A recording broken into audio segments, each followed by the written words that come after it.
Let's read this question. The question says, combustion of which of the following compounds in the presence of excess oxygen does not result in change in hybrid state of the carbon atom? Option A methane, option B है ethene, option C है ethane, option D है acetylene.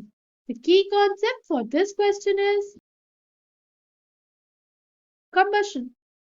Combustion is basically burning of hydrocarbon in presence of oxygen.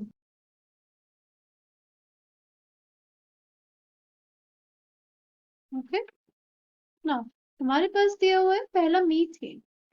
तो methane है, उसका अगर हमें hybridisation देखना हो तो हम लोग देखेंगे with the help of steric number. Steric number क्या होता है? Steric number is basically sum of sigma bonds and the lone pairs. ठीक. CH4 में जो हमारे पास कार्बन है उसने 4 सिग्मा बॉन्ड बनाए हैं, राइट, और लोन पेयर उसके पास नहीं है. Steric number will be 4. Hybridisation will be sp3. ठीक है.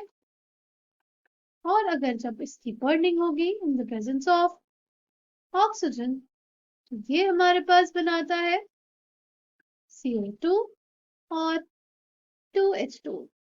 ठीक है. CH4 जो है उसकी हाइब्रिडाइजेशन हमारे पास होती है sp3. ठीक. अगर हम लोग CO2 की बात करें तो CO2 की अगर हाइब्रिडाइजेशन देखनी हो तो हम लोग देखते हैं.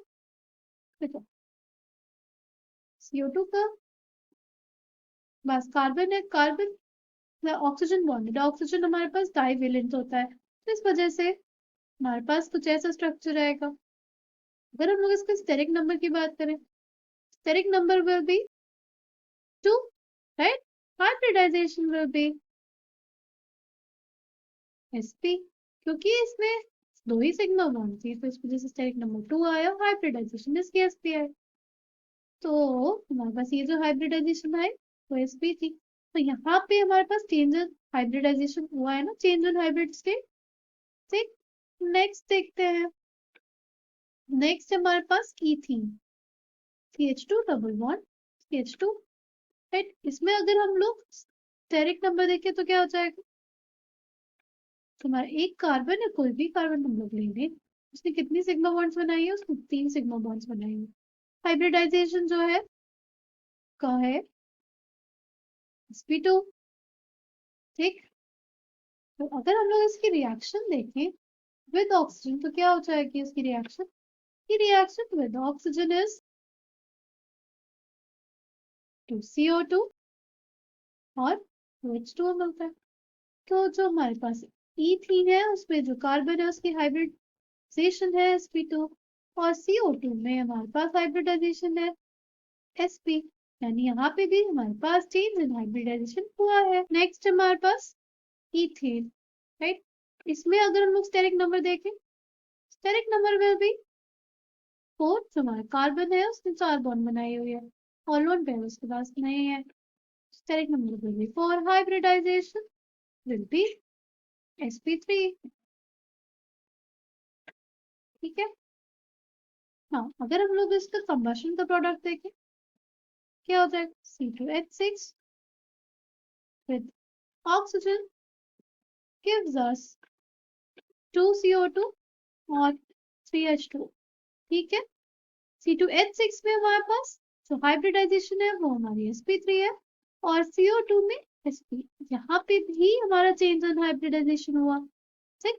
नेक्स्ट देखते हैं. अब नेक्स्ट है हमारे पास एसिटाइलिन.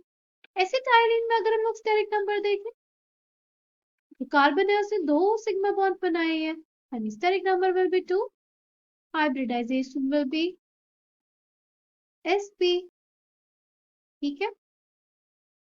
और अगर हम लोग इसकी बर्निंग करें ऑक्सीजन में तो हमारे पास फॉर्मेशन होगा 4CO2 और 2H2.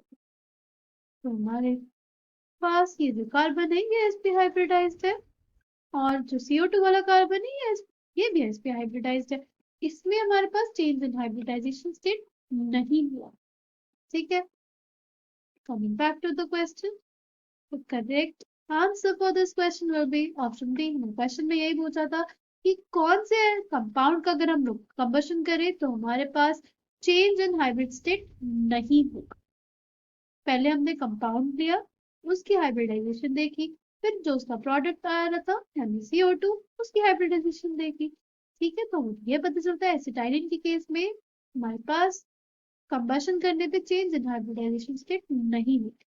I hope you understood it well. Thank you and all the best.